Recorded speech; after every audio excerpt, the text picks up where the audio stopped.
Nurota ziyoratgohi. Juda ham chiroyli ziyoratgohlardan biri. Navoiy viloyatida Nurota shahrida, Nurota tuman bo'lgan. Bu yerda shahar hisobida Nurota shahri deb e'lon qilishdi yaqinda. Juda ham ulug' payg'ambarlarimiz qabrlari shu yerda joylashgan. 5 ta payg'ambarimizni 5 ta barmog'i bilan yerga urganda yerdan suv chiqqan va o'sha suvda tagida baliq paydo bo'lgan.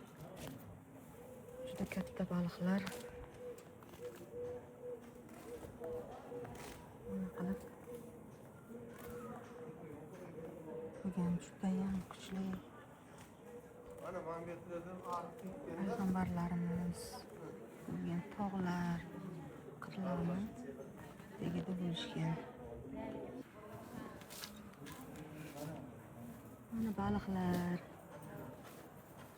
yüzünü yurishibdi.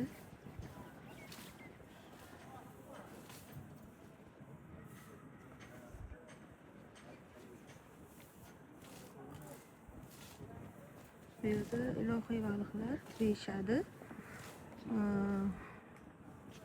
Bu baliqlarni odamlar ushlashi, yeyishi, pishirib mumkin emas, chunki bular ilohiy baliqlar. Yilda bir marta bular nur taratadi.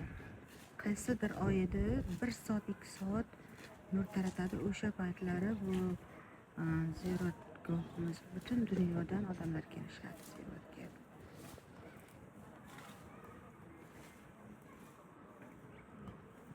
Shunaqa chiroyli joylar joylashgan bo'lib,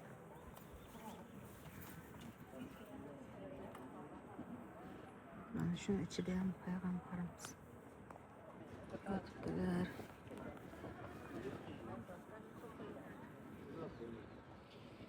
Shunaqa joy.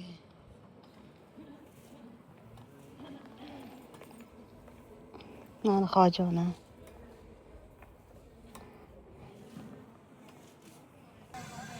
Mana bu mehmonxonalari. Bemalol kelsangizlar, uzoq joylardan juda ham chiroyli mehmonxonalari bor.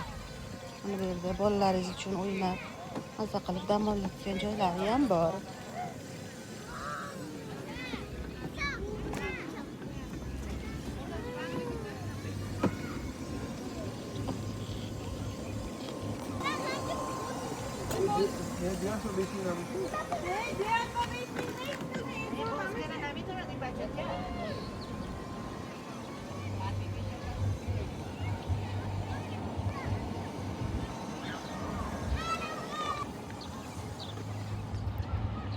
Ziyoratdan narsalar ham oldik.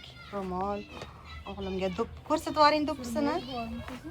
O'g'limni mana bu do'ppichalar oldik, ikkita. Ro'mol oldik. Hozir yana narsalar olamiz.